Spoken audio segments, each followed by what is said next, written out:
Bismillahirrahmanirrahim.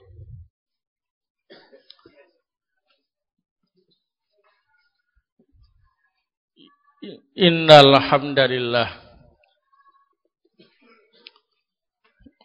wassalatu wassalamu ala Rasulillah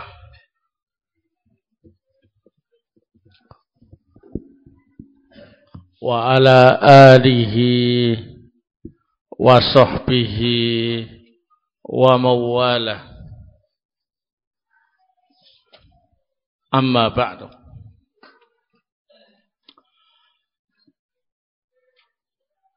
Ikhwan abidin a'azakumullah. Kita lanjutkan kajian tafsir suratul A'raf ayat yang ke-172. A'udzu billahi minasy syaithanir rajim. Wa id akhadha rabbuka min bani Adam.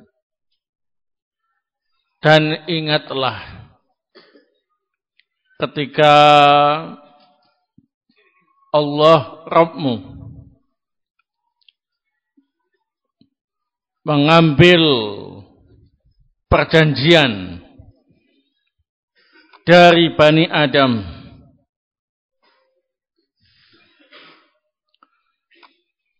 min zuhurihim, yang ada di belakang punggung mereka, dzurriyyatahum,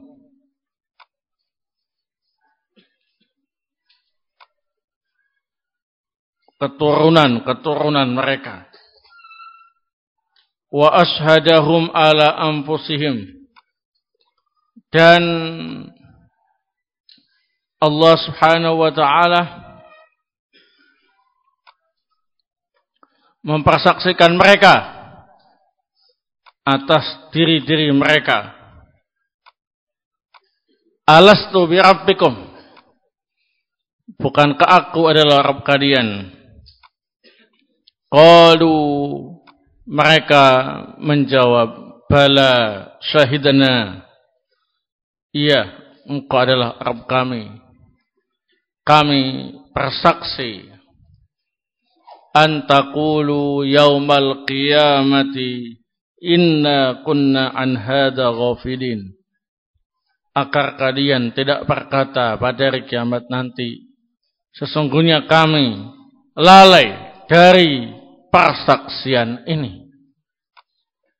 Barakallahu fikum. Qala Asy-Syaikh Abdurrahman Ibnu Nasir As-Sa'di rahmatullah fi tafsirihi,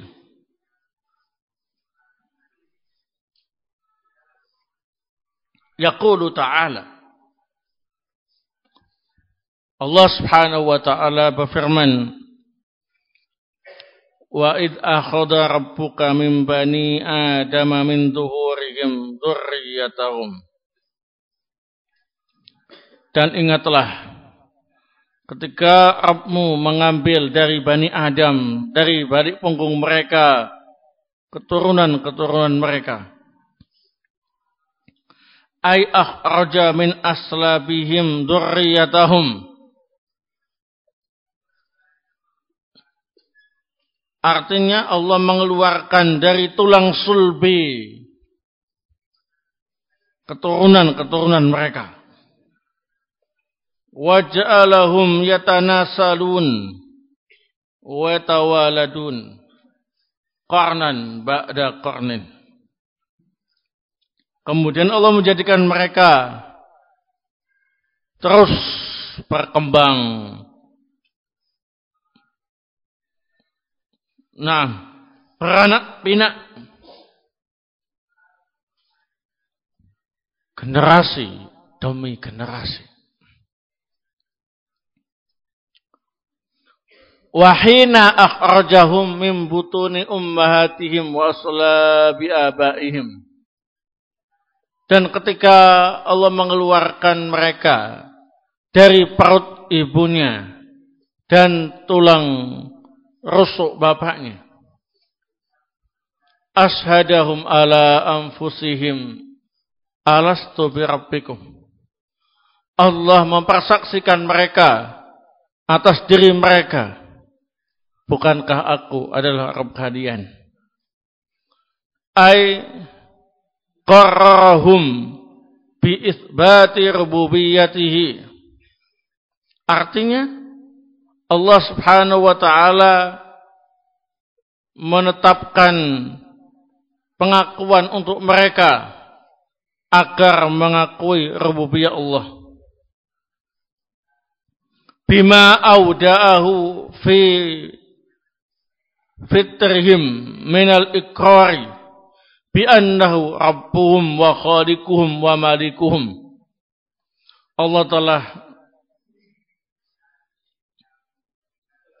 menetapkan fitrah mereka mengakui bahwasanya Allah adalah Rabb-nya, penciptanya dan penguasa mereka semua.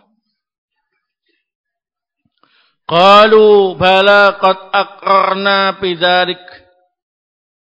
Mereka semuanya berkata, betul ya Allah, kami mengakui hal itu. Fa inna Allah ta'ala fatara ibadahu ala dinil hanifil qayyim. Bahwa sungguhnya Allah Subhanahu wa ta'ala telah menggariskan fitrah bagi mereka, bahwasanya mereka itu berada di atas agama yang lurus. Nah,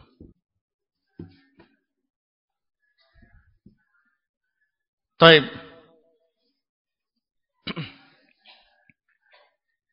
Faqulu ahadin fahuwa mafturun ala dzalik. Setiap orang fitrahnya atas hal itu. Walakinnal fitrata qad taghayyara wa tabaddala bima yatra'u 'alaiha minal aqaidil fasidah. Akan tetapi sungguh fitrah bisa berubah dengan dimasuki oleh akidah-akidah yang rusak. Walihada qalu bala syahidna an taqulu yaumal qiyamati inna kunna an hada ghafilin. Oleh sebab inilah mereka berkata, betul ya Allah, kami bersaksi, agar kalian tidak berkata pada hari kiamat, sungguh kami lalai dari persaksian ini.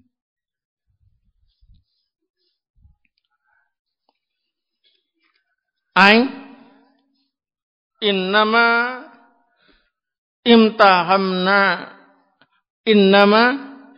imtahnakum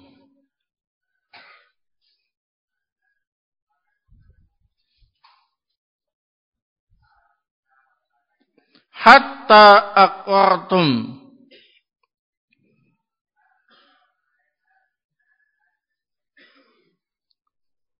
bima tuqarriru indakum.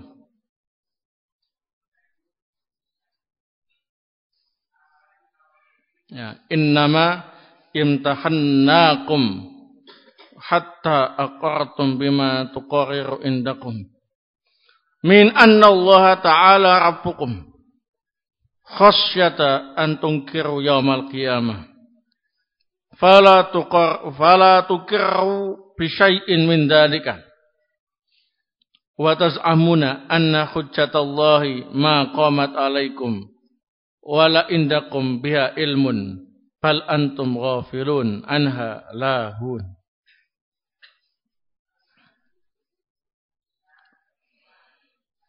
Artinya, sesungguhnya kami menguji kalian sampai kalian mengakui apa yang telah kalian akui di sisi kalian, bahwa Allah Subhanahu wa taala adalah Rabb kalian. Khawatir kalian pada hari kiamat nanti mengingkarinya dan tidak mau mengakui sedikit pun dari hal itu. Kalian menyangka bahwasanya hujjah Allah belum tegak atas kalian. Dan kalian menyangka kalian tidak punya ilmu atas hal itu. Bahkan kalian menganggap lalai dan lupa tentang persaksian itu. Wallahu ta'ala alam. Di dalam ayat ini, ikhwan fillah azakumullah, ada beberapa faedah yang bisa kita ambil. Yang pertama,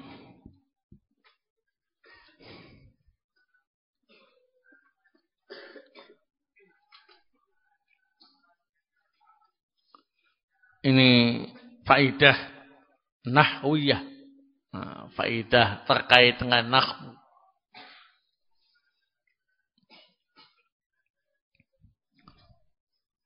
Wa id akhadha rabbuka min bani Adam min zuhurihim. Apa kedudukan min zuhurihim dalam ayat ini? Nah,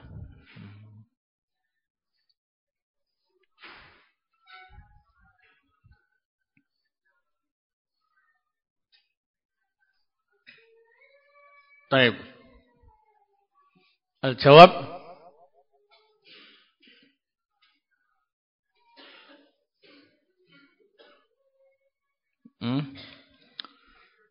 min zuhurihim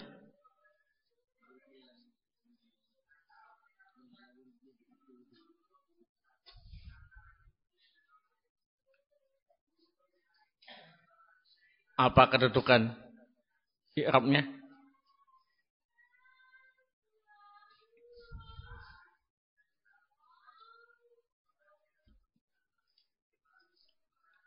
Nah, yang bisa angkat tangan jawab.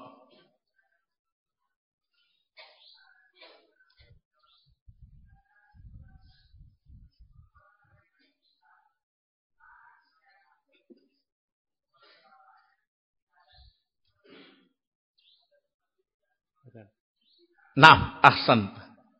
Badal dari mim bani Adam. Nah, barakallahu fikum. Nah. Jadi min zuhurihim adalah badal dari mim bani Adam. Nah, wa bihi qala Ibnu Jauzi rahimahullah ta'ala. Dan ini pendapat Ibnu Jauzi rahimahullah ta'ala tentang ayat ini. Min zuhurihim adalah badal dari Bani Adam. Sehingga kalau kita tahu itu badal, maka kalau mengartikan, dan ingatlah ketika Rabbmu mengambil persaksian, nah, keturunan Adam, yakni ketika mereka masih ada di punggung Adam. Min bani Adam ay min zuhurihim. Nah, ini badal. Barakallahu fikum. Baik.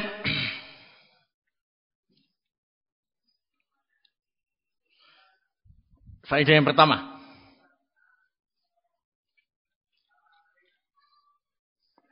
Faedah yang kedua.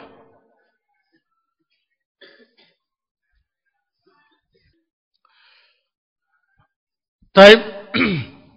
Ini faedah yang terkait dengan masalah qiraah.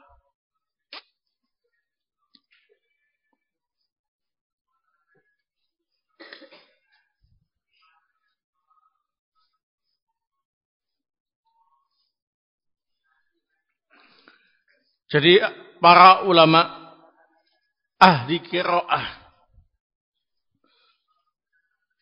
mereka berbeda pendapat dalam membaca dzurriyyatahum. Ada yang membaca dalam bentuk mufrad, ada yang membaca dalam bentuk jamak.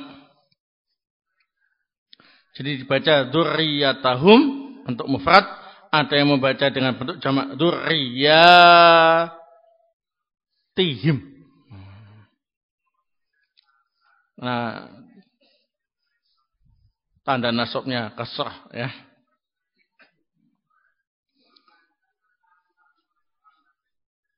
Adapun ahlul qiraah yang membaca dalam bentuk mufrad adalah Ibnu Katsir,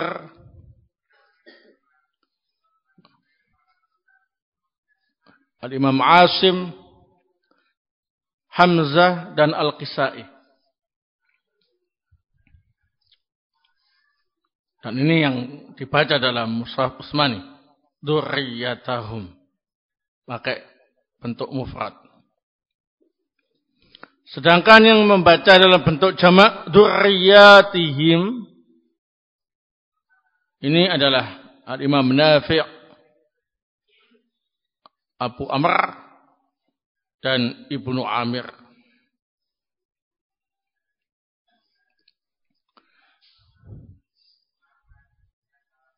Berkata Abu Ali rahimahullah, ad-dzurriyyah takunu jam'an wa takunu wahidah.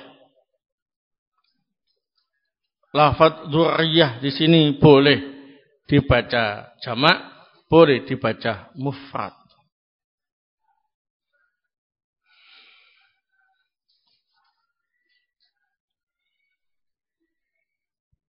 Nah,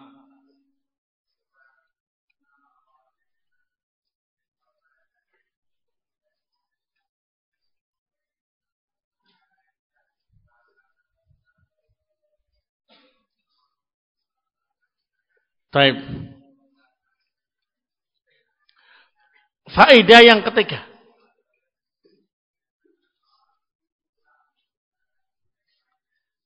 Di dalam ayat ini menunjukkan bahwa Allah Subhanahu wa taala menciptakan Bani Adam di atas fitrah.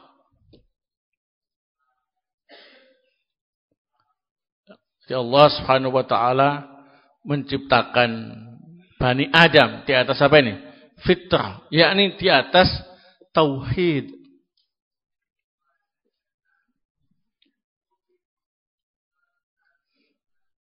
Ketika mereka masih ada di punggung Nabi Adam alaihissalam, masih belum dikeluarkan satu persatu oleh Allah Subhanahu wa taala. Semuanya dipersaksikan. Nam, alastu bi rabbikum? Bukankah aku adalah Rabb kalian? Qalu bala syahidna. Semuanya menjawab, betul ya Allah, engkau Rabb kami. Kami bersaksi. Ini merupakan dalil bahwasanya setiap Bani Adam diciptakan oleh Allah Subhanahu wa taala dalam keadaan di atas apa ini? Fitrah atau tauhid.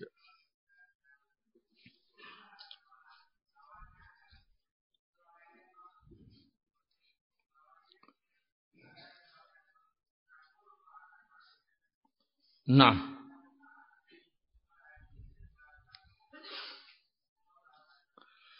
faedah yang keempat,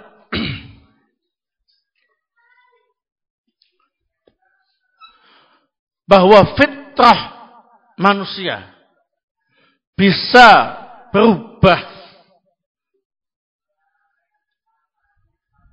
dengan izin Allah jika dirusak dengan akidah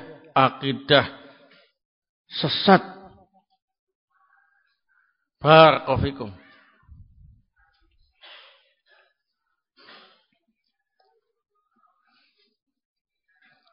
Sebagaimana yang disebutkan oleh Asy-Syaikh Abdurrahman ibnu Nasr As-Sa'di rahimahullah ta'ala di dalam tafsirnya, walakinnal fitrata qad taghayyara wa tabaddala bima yatra'u 'alaiha minal aqaidil fasidah. Fitrah manusia itu bisa berubah karena dirusak oleh akidah-akidah yang apa ini? Rusak. Nah, jadi kalau lahir di atas fitrah, kemudian berada di lingkungan yang rusak akidahnya, rusak agamanya, maka fitrah sang bayi ini nanti bisa berubah. Nah, baik. Faedah berikutnya.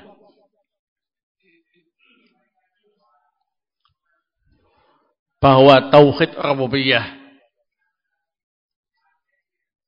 diakui oleh seluruh makhluk.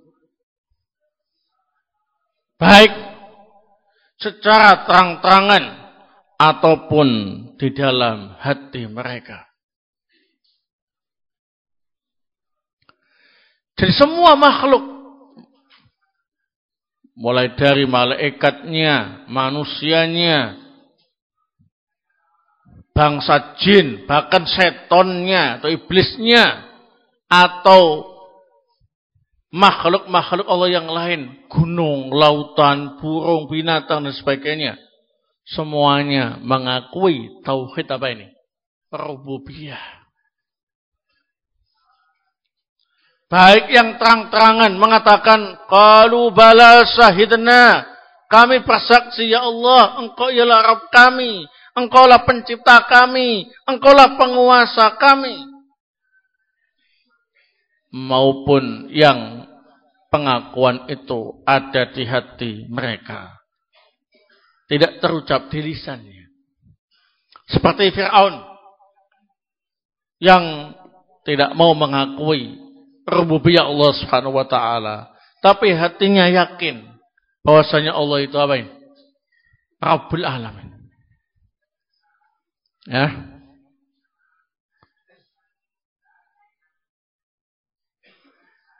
Wastaqanatha anfusuhum dzulma wa uluwa.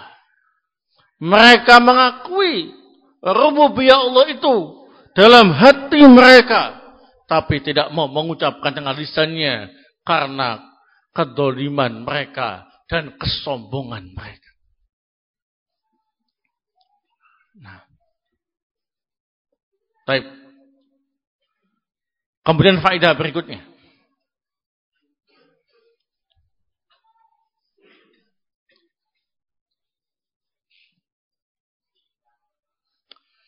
Ini faedah berkaitan dengan masalah qiraah.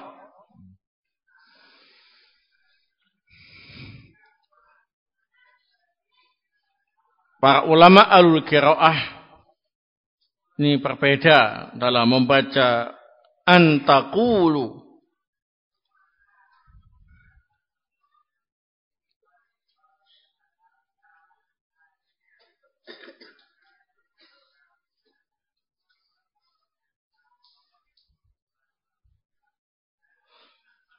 Abu Amr rahimahullah membaca bil ya, dengan ya, ayyakulu.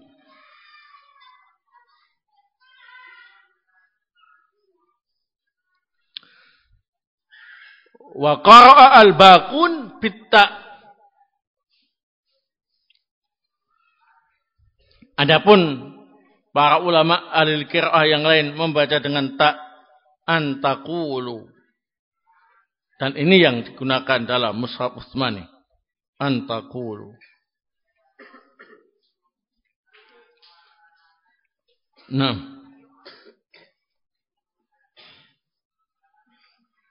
Berkata Abu Ali rahimahullah bahwa hujjah yang dipakai oleh Abu Amr rahimahullah dengan membaca ya ialah menyesuaikan dengan ayat sebelumnya, wa id akhadha rabbuka, dan ucapan mereka yang mengatakan qalu bala, sehingga ini terkait dengan mereka ayyaqulu. Adapun hujjah yang membaca dengan ta, bahwa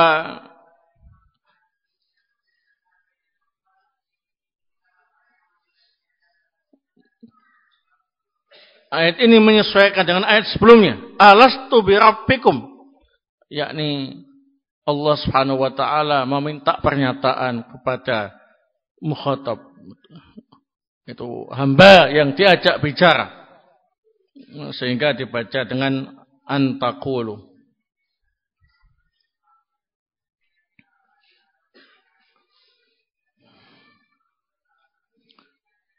Baik. Kemudian faedah berikutnya.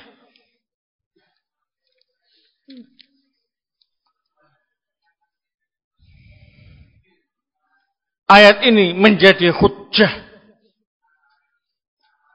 bahwa di hari kiamat nanti tidak diperbolehkan untuk mengingkari adab Allah Subhanahu wa taala bagi yang tidak mau beriman, karena sudah iqamatul hujjah. Jadi ayat ini menjadi dalil bahwa di hari kiamat nanti tidak diterima pengingkaran orang yang diadab, karena mereka sudah iqamatul hujjah. Maksudnya mereka semuanya sudah dipersaksikan oleh Allah di hadapan diri mereka sendiri. Alastu birabbikum. Semuanya mengatakan qalu bala syahidna an taqulu yaumal qiyamah inna kunna an hadza ghafilin. Sudah tidak ada lagi alasan untuk mengatakan, oh, kami enggak tahu ya Allah, ternyata Engkau yang harus kami sembah. Kami enggak tahu ya Allah, ternyata kami harus beribadah kepadamu. Enggak ada alasan. Kalian semuanya sudah tahu, sudah dipersaksikan.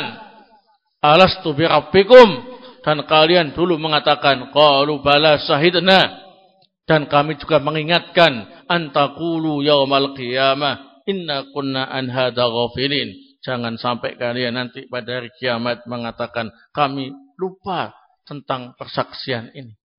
Sudah iqamatul hujjah, yang diadab harus siap diadab karena sudah iqamatul hujjah.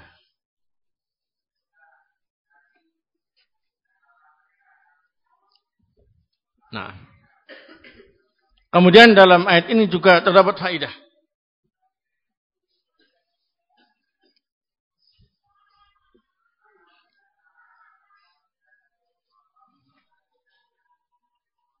Wajib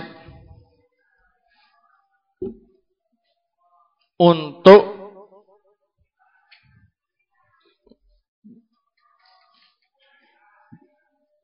bertauhid uluhiyah, wajib untuk bertauhid uluhiyah sebagai konsekuensi dari tauhid rububiyah. Artinya, kalau sudah mengakui Allah ialah Rabb-Nya, Allah ialah penciptanya, Allah ialah penguasanya, maka wajib bagi mereka untuk beribadah hanya kepada Allah Subhanahu wa ta'ala. Tidak boleh hanya mengakui Allah sebagai Rabb-Nya, tapi kemudian beribadah kepada selain Allah Subhanahu wa ta'ala.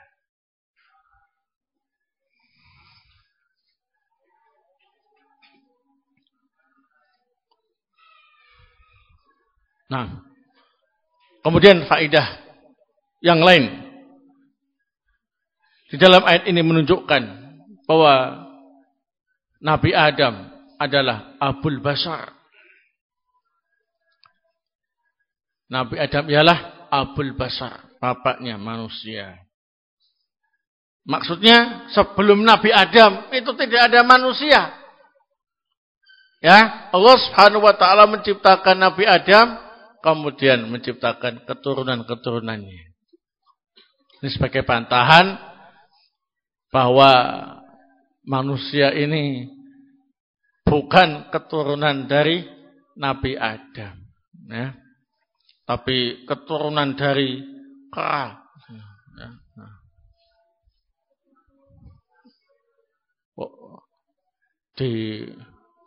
Diteliti hidungnya sama, juga punya telinga, punya alis, punya mata, punya gigi sama. Nah, bedanya nggak ada ekornya. Mereka nggak mau kalau dibilang beda. Kalau manusia nggak punya ekor, kera punya ekor. Jawabannya terjadi apa ini? Perubahan, ya. Yang asalnya ekornya panjang, tuh lama-lama jadi pendek. Buktinya manusia punya tulang ekor. Ya, ini bantahannya ayat ini. Bahwasanya Nabi Adam alaihissalam adalah Abul Bashar, bapak manusia. Dan manusia disebut Bani Adam, bukan Banil Qirodah. Ya, nah, Bani Adam, bukan Bani Qirodah. Bani Adam, bukan Bani Kera. Ya, barakallahu. Wallahu taala a'lam. Baik, ini ada as'ilah. Apa alasan tidak diperbolehkan untuk hormat kepada bendera? Apakah makhluk selain manusia itu punya hati?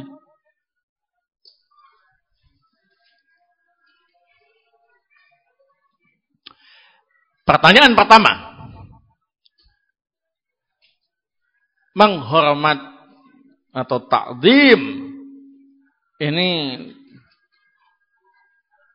tidak boleh diberikan, ya. Barakallahu fikum, ta'zim dalam arti merendah dan dalam arti mengagungkan yang dia hormati, ini tak boleh diserahkan kecuali kepada Allah Subhanahu wa taala. Nah, sampai kita menghormati bendera, merendah di depan bendera, bahkan menangis di depan bendera, bahkan sujud kepada bendera. Nah, barakallahu fikum. Ini kalau kalian masuk dalam apa itu? Pasukan pengibar bendera. Ini akan dikarantina, ya. Karantina itu di training dulu, ya. Dikasih pelatihan. Nah, di antaranya tadi itu. Didoktrin untuk benar-benar apa ini? Tunduk, patuh dan hormat serta merendah kepada bendera itu. Sehingga tidak diperbolehkan. Yang kedua, apa yang dilakukan itu tidak ada contohnya dari Rasul sallallahu alaihi wa ala alihi wasallam. Padahal di zaman Rasulullah sallallahu alaihi wasallam itu sudah ada apa ini? Bendera. Ada bendera enggak? Ada bendera. Tapi mengapa Rasulullah tidak melakukan upacara dulu sebelum perang? Atau setiap Senin upacara di depan Masjid Nabawi begitu. Kenapa enggak dilakukan? Ada bendera. Barakallahu fikum. Nah, kalau begitu untuk apa bendera itu? Untuk sebagai simbol atau lambang dalam peperangan. Ya. Nah, hal itu diperbolehkan. Supaya tahu mana kawan, mana lawan. Supaya tahu mana komandan, mana kopral. Tahu ya? Tapi kalau dipakai untuk upacara-upacara hormat bendera dan sebagainya, tidak ada contohnya. Wallahu ta'ala bishawab. Apakah makhluk selain manusia memiliki hati? Nah, barakallahu. Wah, ternyata sahabatnya ya. Nah. Malaikat, setan. Nah, banyak orang yang bilang hatimu seperti hati iblis. Oh, ya. Maaf, nah. Wallahu ta'ala bishawab. Nah, bisa jadi punya hati ya. Tapi harus dirinci makhluk yang mana selain manusia itu ya. Malaikat ataukah seton ataukah yang lain. Wallahu ta'ala bishawab ya.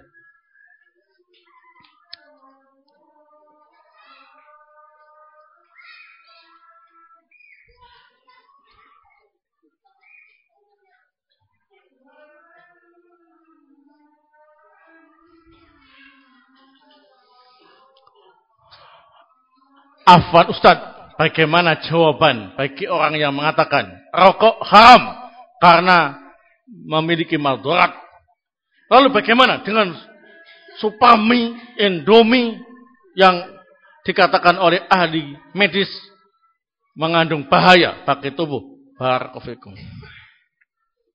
Perlu diketahui bahwa ciri makanan itu haram apabila satu, murni madarat,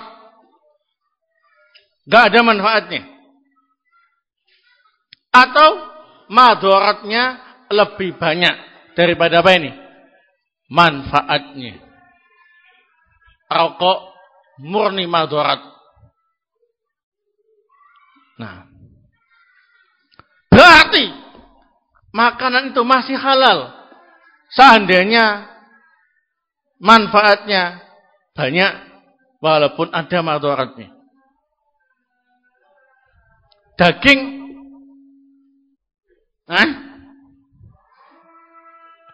daging bebek itu kolesterolnya tinggi. Madarat, ahli gizi mengatakan, ahli gizi mengatakan. Jeruan rempelo mati. Wah, full cumi-cumi. Oh. Bahkan susu.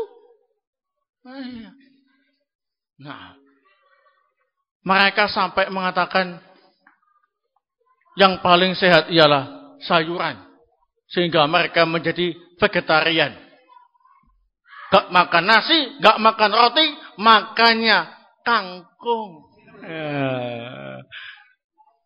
Kubis dan sebagainya. Nah, ingat, mengharamkan yang halal itu sesuatu yang besar, ya. Apa yang disampaikan oleh ahli gizi, ahli medis itu hanya menjelaskan ini bahayanya ini, tidak sampai mengatakan haram mereka itu. Seperti Indomie, Sarimi itu sudah dicek oleh MUI juga, Majelis Ulama Indonesia yang biasa ngurus halal haramnya makanan, ya. Nah, memang ada madaratnya. Memang apa ini? Ada madaratnya, tapi masih banyak manfaat. Kalau ada yang mengatakan kalau sering makan sarimi enggak bagus, bisa kena leukemia. Darah putih, makan darah merah. Jawabannya, kulu wasrabu wala tusrifu. Makan, minumlah, jangan berlebihan. Semuanya, kalau berlebihan itu enggak boleh, Mas. Gitu. Kamu makan daging 5 kilo, sekali makan, enggak bagus. Minum susu 1 galon, langsung mendem. Nah, begitu jawabannya. Ketahuilah, untuk mengharamkan sesuatu itu suatu yang besar. Ya, ini saya sampaikan karena saya sering dapat SMS. Seolah-olah saya yang harus bertanggung jawab. Ustadz, mana tanggung jawab antum? Mengapa antum biarkan toko jual sarimi? Loh. Saya salah apa ini? Tanggung jawab saya. Nah, bahkan saya pernah tanya sama anak-anak kedokteran. UNER, Barakofikum. Nah, mahasiswa. Punya stok sarimi banyak. Ya. Loh, katanya sarimi banyak bayarnya gitu. Enggak apa-apa, Ustaz, sekali-kali, enggak masalah. Ya. Jadi urusan halal haram itu lain dengan urusan pandangan medis tentang suatu makanan. Adapun rokok jangan disamakan dengan sarimi. Allahul musta'an. Rokok itu murni madarat. Atau kalau enggak mau murni madarat, lebih banyak madaratnya daripada apa ini? Manfaatnya. Jelas ya? Sehingga kalian aman makan sarimi, tapi jangan terlalu sering. Jangan terlalu sering. Ini bisa kena leukemia. Kalau darah merahmu dihabiskan oleh darah putih, kamu akan cepat pucat pasi dan mati biidznillah. Nah, bagus makan sayur-sayuran. Ini cocok ya. Saya sampaikan kepada tim dapur. Nah, perbanyak sayur-sayuran ya. Kangkung diperbanyak. Nah, ya. Begitu. Kenapa kalian enggak tanya sama saya, bagaimana Ustadz dengan mie pangsit? Kenapa enggak tanya Ustadz, bagaimana dengan bakso? Apalagi? Kenapa enggak tanya dengan es pop? Kenapa enggak tanya semuanya? Ya, kalau seandainya kalian nuruti kemauan atau komentar ahli gizi, semuanya enggak boleh dimakan. Sampai buah-buahan itu enggak boleh dimakan. Kenapa? Ternyata buah-buahan itu sudah dikasih apa ini? Semacam pengawet. Ya. Anggur, coba lihat itu. Kayak ada putih-putihnya. Ya. Apa istilahnya? Formalin. Tahu kasih formalin. Bahkan ikan yang ditangkap oleh nelayan-nelayan di lautan sebelum ke pasar masih di tengah lautan itu, barakallahu sudah dikasih pengawet formalin.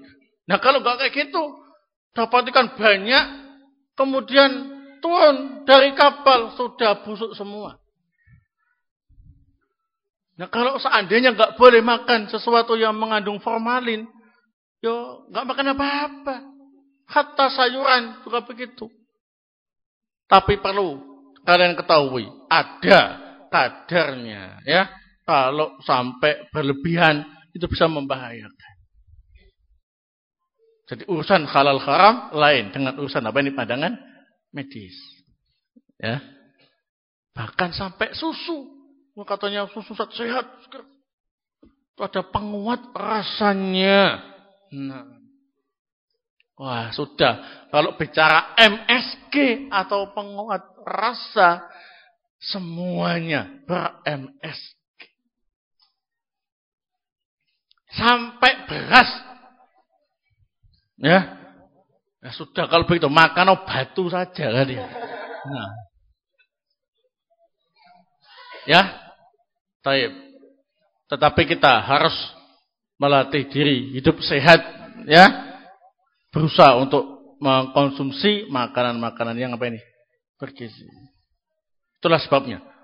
Saya secara pribadi, barakallahu fikum, ini terapi supaya tetap terjaga staminanya. Buah dipermasalahkan, ikan dipermasalahkan. Nah, minum saja air putih sebanyak-banyak. Air mineral. Ya. Nah, mineral tanpa gula, tanpa pewarna, tanpa pengawet. Nah. Tapi jangan sembarang air mineral. Ya, usahakan Zam-Zam. Atau yang nyaris sama dengannya, barakallahu fikum. Katanya Aqua mewakilinya. Bukan promosi, ya. Nah. Tapi itu yang sehat. Kalian anak-anak pondok ya, jangan suka minum-minuman yang berwarna, kemasan dan sebagainya ya. Lebih banyak untuk mengkonsumsi sayuran, ikan, buah, kemudian apa ini? Air mineral yang banyak. Apalagi kalian sering duduknya langsung bersentuhan dengan lantai.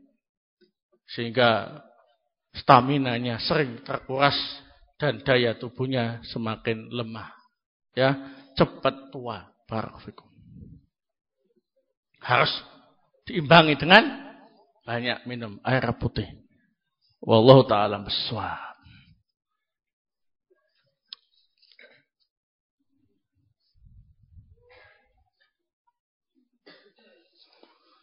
Nah,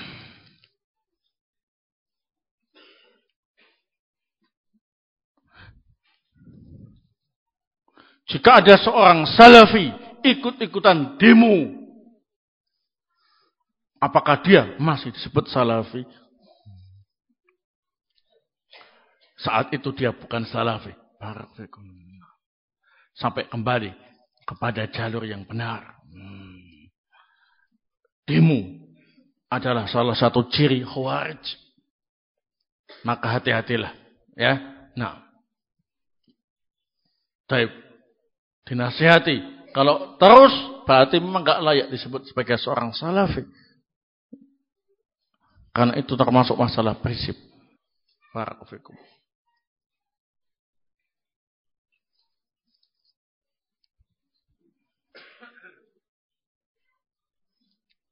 Nah. Adapun soal-soal yang lain ini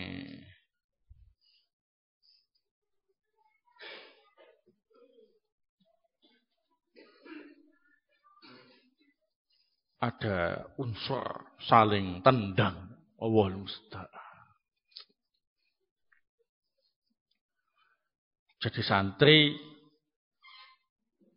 meminta saya untuk negur pengurusnya, pengurus negur santrinya, macam-macam ini saling tendang. Ya, nah, tidak pada tempatnya. Ya, nah, yang benar ialah saling menasihati. Ya, saya tahu dia mungkin pengen menasihati, ya, tapi bahasanya kurang sopan. Ya, tolong dibilangin ini, no, emangnya aku pembantumu apa? Nah. Kamu punya lisan apa enggak? Ya kamu urus sendirilah. Masuk saya suruh baca gugatan-gugatan di sini dia. Nah, kayak di pengadilan saja. Nah, jadi semuanya mulai dari santrinya, pengurusnya, hendaknya munasahah, saling menasihati dengan cara yang lemah lembut ya. Nah, jangan sampai kasar, keras ya. Nah, kalian ini masih ada harapan, banyak kesempatan untuk berubah. Sehingga jangan kemudian langsung vonis. Ya. Nah, dan kalau menghadapi teman, jangan seperti menghadapi musuh ya. Walaupun temannya ini banyak pelanggaran, jangan kayak melihat musuh gitu. Maunya dimakan. Oh, jangan. Ya. Nah, mereka itu belum setingkat Fir'aun. Nabi Musa dan Harun saja itu diperintah oleh Allah, wa qula lahu qawlan layyina. Wahai Musa dan Harun, ucapkan kepada Fir'aun dengan ucapan apa ini? Yang lemah lembut. Insya Allah dengan cara ini tahu ya. Para santri, kalau saya panggil, yang biasa saya panggil ke rumah saya secara khusus, apakah saya sampai banting-banting, dobak-dobak meja saya sendiri? Enggak kan? Nah, ya, yang bagus, yang baik ya, itu. Sudah tua, kapan lagi kalau enggak baik? Masya Allah, alhamdulillah dengan cara itu mereka mau. Daripada, ngapain kemarin? Jadi kalian harus paham masalah itu. Qaulan layyina, ucapan yang lemah lembut. Ya. Karena hati yang keras, sikap yang liar, yang kaku, itu hanya bisa dijinakkan dengan ucapan yang lemah lembut dan sikap yang ramah. Anak yang keras dikerasi, tambah keras. Urusan banting orang, mukul orang gampang. Ya, saya terus terang saja. Kalau banting kalian itu bisa. Saya enggak sesumbar, ya. Apalagi anak-anak MTF kayak gini. Ya. Banting bisa saja, pukul bisa saja. Tapi akibatnya itu tambah kasar, tambah keras, tambah kaku hatinya. Barakallahu. Nasihati terus, jangan bosan-bosan. Jangan bilang, "Dah Ustaz, saya sudah sampai pusing, enggak ada pusing."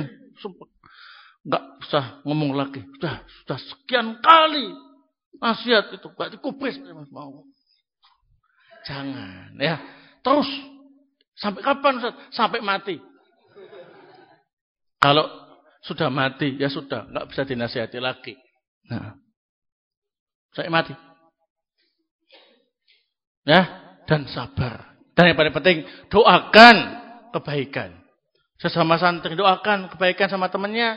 Santri juga doakan ustadz-ustadznya supaya semuanya bisa istiqomah di atas apa ini? Al-haq. Barakallahu fikum. Naam, semoga bermanfaat. Subhanakallahumma wa bihamdik asyhadu an la ilaha illa anta astaghfiruka wa atubu